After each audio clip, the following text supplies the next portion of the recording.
The Ark is wearing out. No new ship or plane has been seen in 20 years. The new guests live in slums. Disease, thirst. Some have formed a resistance that vows to seize power and search for life outside the Ark.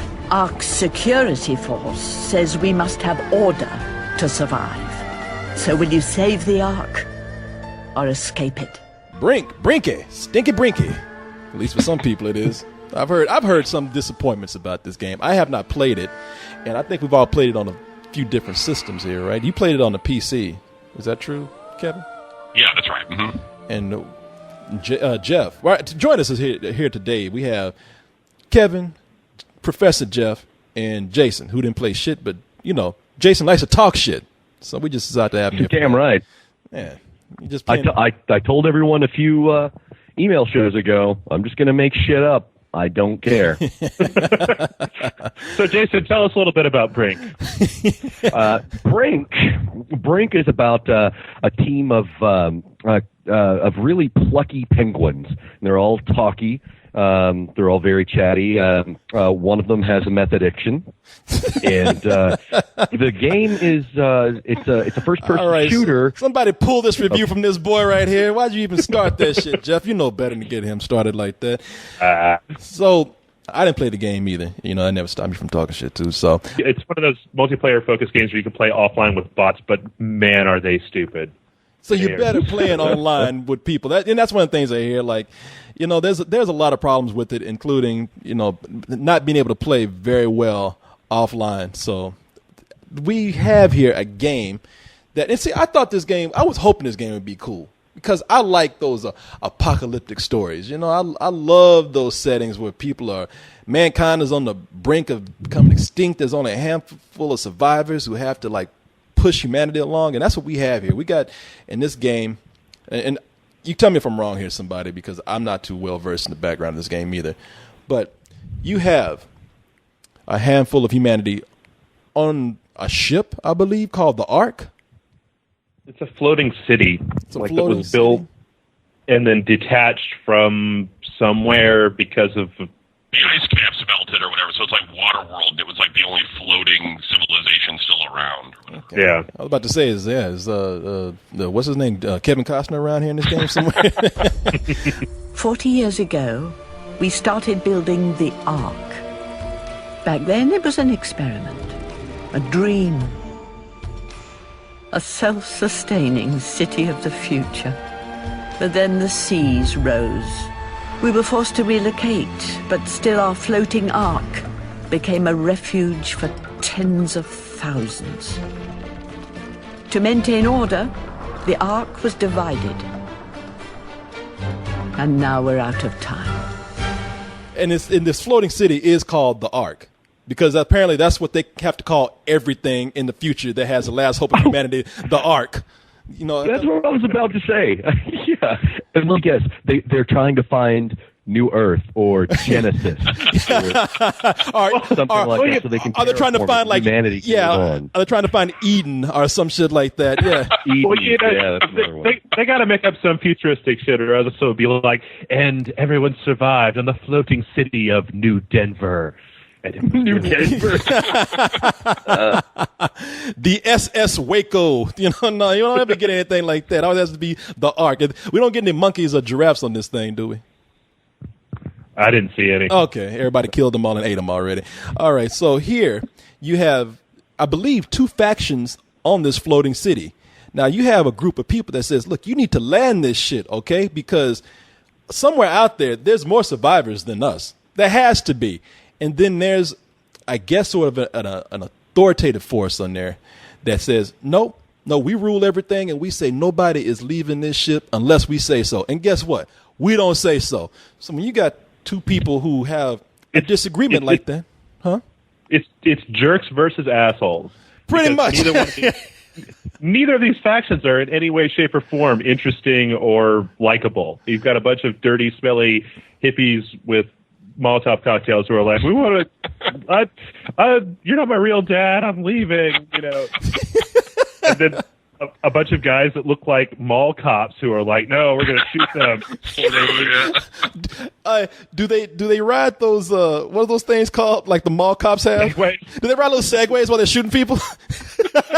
Like Paul Blart is up in there capping people. Paul Blart, paramilitary commando.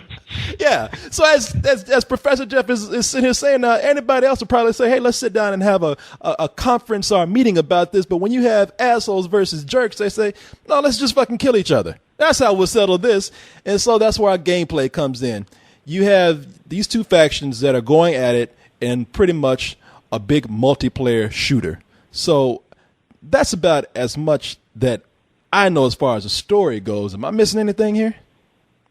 Basically, the game is split up into a series of missions that you play from either one side or the other, and each one of them dovetails into the next one. And there's 5 missions per faction, where you go from, like on the jerk side, you've got to be like, okay, we've got to get this pilot, then we've got to get an airplane, and then we've got to blow some shit up, and then we have to leave. I honestly kind of lost interest in what was going on about halfway through. It just went to wherever the checkpoint was, where they were like, defend here. And it's like, all right, cool. Well, you're really committed to it. Yeah, all right, fine. Yeah, sure, whatever you need me to do. All right, stand. Well, that's the biggest problem with this game, is that it's kind of bland. Yeah. And a lot of that comes from the fact that while they have 4 classes, they've got your medic, soldier, operative, which is basically spy, and engineer. Like, all 4 of those classes can all use the same weapons, and they can all have the same 2-gun loadout. So, in their attempt to simplify multiplayer, they've kind of taken all the flavor out of it. So you're just like, yeah, you're not even given that many maps to play either. They give you, 8 of them? Yeah, I mean, the maps they use for the single-player campaign are the same maps on both sides. So when you're playing, the assholes, then you're on the defensive side. When you play the jerks, then you're attacking. So the mythology of the game really had an impact on Jeff.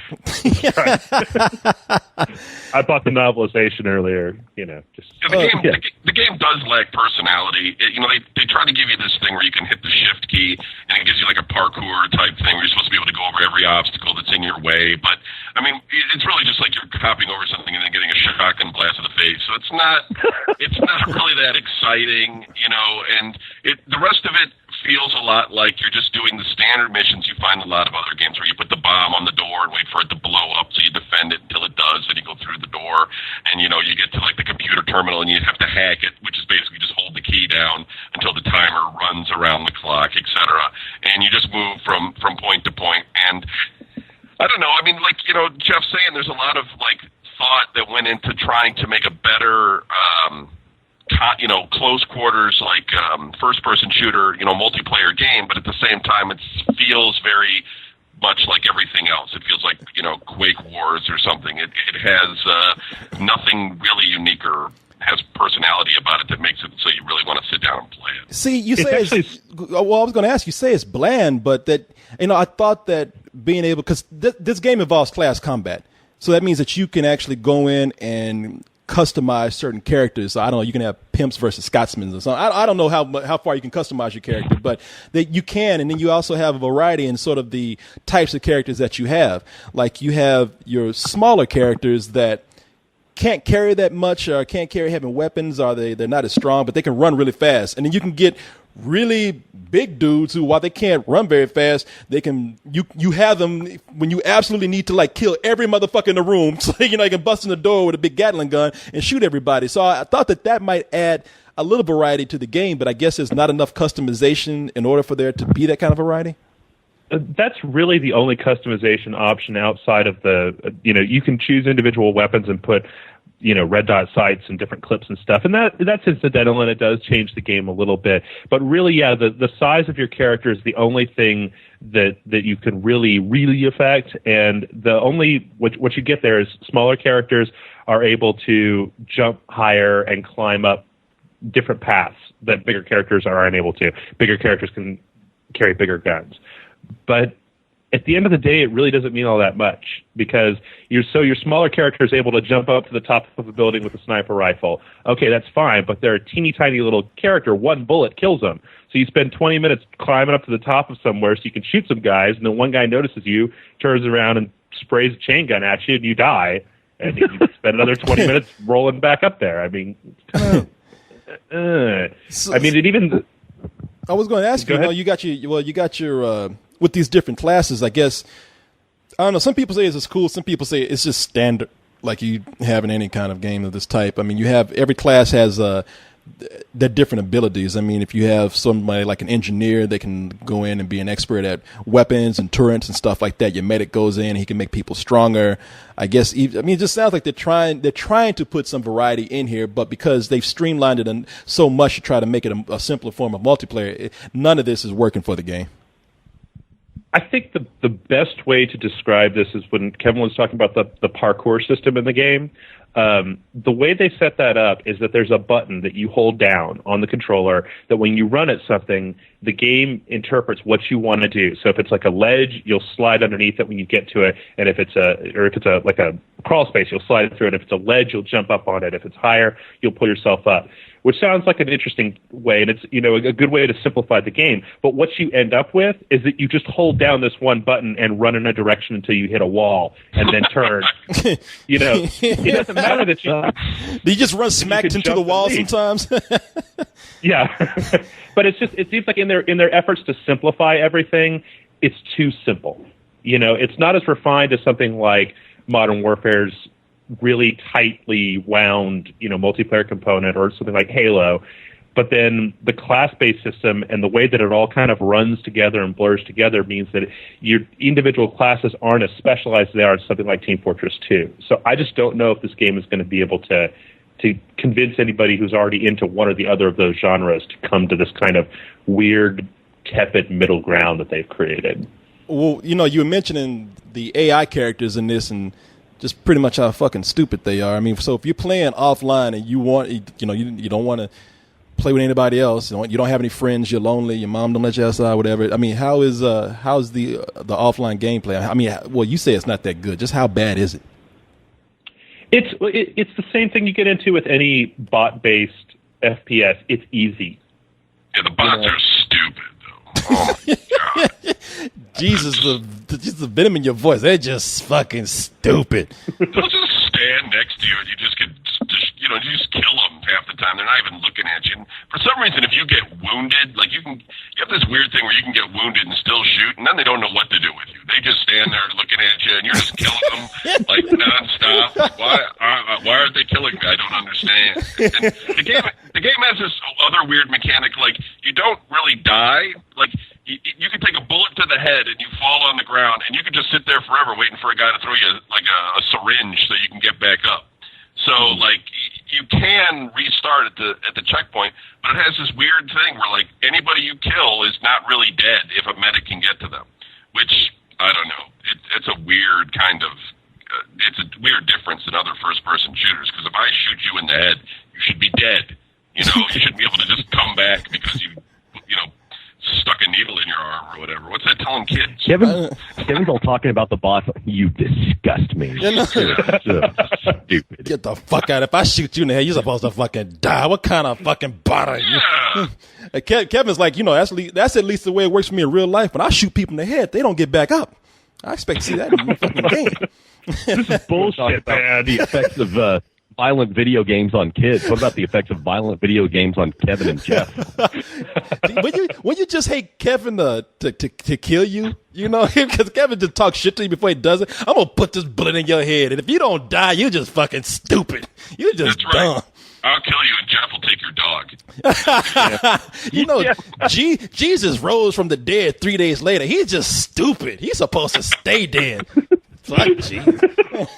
So the way you make this game sound is like, look, unless you're into like customization that much, or if because you got some characters, they got a lot of abilities in their different classes, and you got some good options for customization. But if you just want to build up your arsenal of weapons, or if you just want to customize that much, there's not much outside of that as far as gameplay goes. It's kind of bland, as you said. There's a lot of good ideas working in here. Like every class in the game has a specific buff that they can give to everybody else that they run across. So, it really kind of, it helps for you to work as a team if you're playing online because, the engineers can up the weapon damage and medics can up your health and soldiers can give you more ammo. And so, if you have a team where everybody's kind of supporting each other and bringing each other back to life, there were some, I'm not going to say the entire time I was playing the game that it was that I never had any fun with it. The problem is just that it gets so repetitive and it's just, there's not a lot, you can go run through all the maps in a day. And then after that, I don't know. There's not a lot left there to keep holding Jeff, your attention. Hold on, my man. Wait a minute. You're just talking so bad about this game. You're hurting this game's feelings right now. Is it? This game is crying right now, Jeff. Is there nothing you can say good about it so I can just walk away with at least something to hang on to? I can say that graphically, it was very nice. Like the kind of blue of the Ark, the blue and white kind of motif of the Ark, and the way that it's kind of like a futuristic city that's all run down was interesting. Both the jerks and the assholes, their costumes are pretty cool. There's a lot of different options that you can do for faces and stuff, and the game looks very nice. It's just that there's a level of tweaking, there's a level of refinement in the actual gameplay that isn't quite there for me. All right. Some kids are going to hear this review, God forbid, and they're actually going to still want to try it, and they're going to go into GameStop and be all, I want the game with the jerks and the assholes. You know the one. The one on that fucking Ark. So, Kevin, what do you think? Well, the game's competent, and, you can play it, and if you're into that kind of arena-type combat, that has limited team sizes, because this isn't MAG or anything with, 150 people running around. It's like 6 like 8 on 8. Or 8 on 8, yeah. And so it's pretty small, but, and it has a lot of strategy to it. So, I mean, there's a game here, but I think that, for the price and everything, it probably should have had a single-player game, a campaign mode that was that made this look like something that they added onto it. Because as it stands right now, it's just kind of like this thing hanging out there, like a Team Fortress 2 that didn't come with the rest of the stuff that was in the orange box, so to speak. It's just kind of like its own thing. I don't think people are just going to buy it. I just think that it's going to be ignored and forgotten, and it's just one of those titles that we'll forget about 2 months later. And it was released broken. Yeah, and it was released right in the shadow of something like L.A. Noire. I mean, that's who thought that was a fucking good move right there. But yeah, I wrote some stuff about that. This is Splash Damage's third attempt at this. I mean, they made Quake Wars, and they made Wolfenstein Enemy Territory, and this is kind of their third attempt at doing this multiplayer thing. And this is the first time they've done it without kind of sitting on the shoulders of another franchise. And it's a good attempt. It's not quite there. It's not quite there. All right. Well, good review, guys. We appreciate the advice and the input and whatever you have to offer on that. And from the assholes being Jason and I to the jerks being Professor Jeff and Kevin, we bid you good day. We will eradicate you. Brothers, if we stay here, we die. To save our people, we must escape the Ark!